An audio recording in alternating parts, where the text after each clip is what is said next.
Hi, my name is Terry. I have 3 college degrees, including a master's degree from an Ivy League university. I'm fluent in 2 languages, and I have a commercial driver's license, which allows me to operate heavy trucks, and I still can't find a job.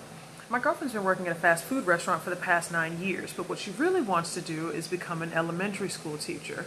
So every day I'm going to be coming on here and telling you guys stories about things that I think are cool or interesting, and then I'm going to teach you a little bit of Spanish until I can earn enough money to send my girl to teaching school.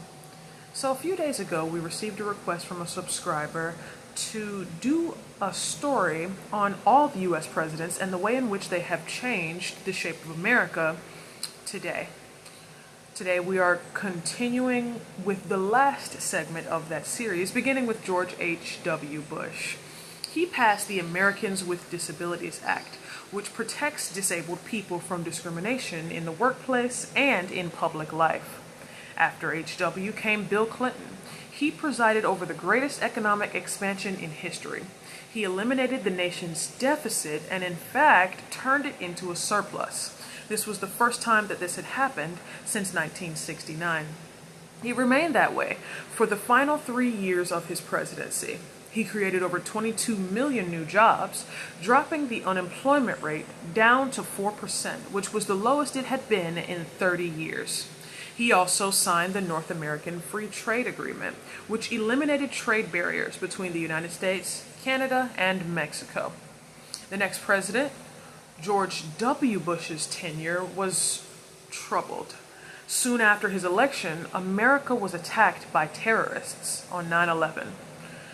This pushed Bush to become a war president. He led the United States into war with Afghanistan to dismantle terror group Al-Qaeda in 2001. Then he led them into war in Iraq because he claimed that terrorist Saddam Hussein held weapons of mass destruction there, but none were ever found.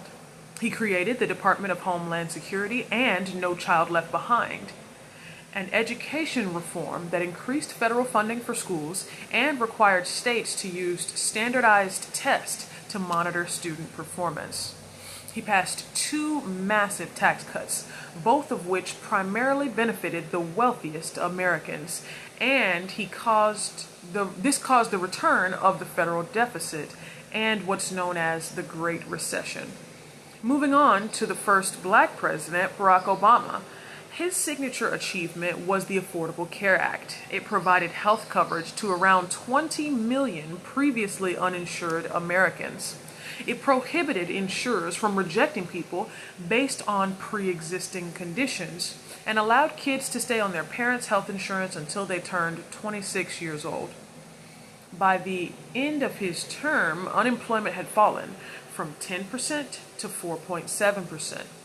He repealed Don't Ask, Don't Tell, which was a Clinton-era policy that required gay service members to serve in secret. Under Obama, they could serve openly.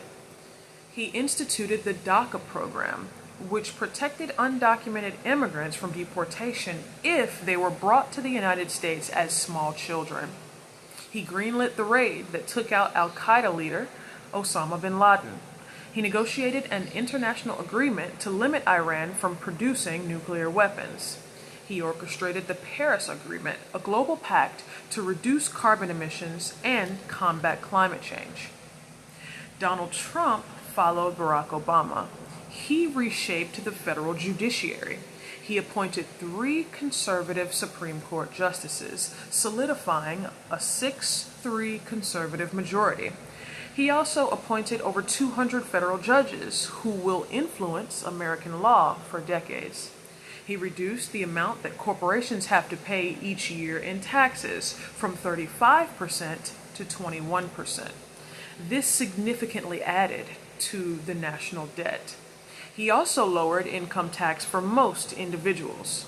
He launched a trade war with China and was the first president to ever be impeached twice. When Joe Biden took office after him, he did so at the height of the COVID-19 pandemic. Immediately, he funded a national vaccination campaign. He sent $1,400 relief checks to most Americans, and he temporarily cut childhood poverty in half by expanding the child tax credit. He invested $1.2 trillion to fix crumbling bridges and roads, to remove lead pipes from city water systems, and to expand high-speed internet to rural areas. He poured hundreds of billions of dollars into solar, wind, and electric vehicle manufacturing. He passed a law stating that seniors could not be charged more than $35 a month for the insulin that they need to survive. And he withdrew from Bush's war with Afghanistan after 20 years. So this concludes our series on the U.S. presidents and what they have done to shape America up to this point. I hope you enjoyed watching it as much as I enjoyed making it. And the Spanish I'm going to be teaching you today is La hicimos justo a tiempo. La hicimos justo a tiempo. La hicimos justo a tiempo. And what that means is we made it just in time. If you like this video or you learned something new, drop a like down below. If you have a topic that you'd like to see me cover, drop me a comment. And if you'd like to support this work that I do, there'll be a link to the Cash App in the description box below. We'll see you next time.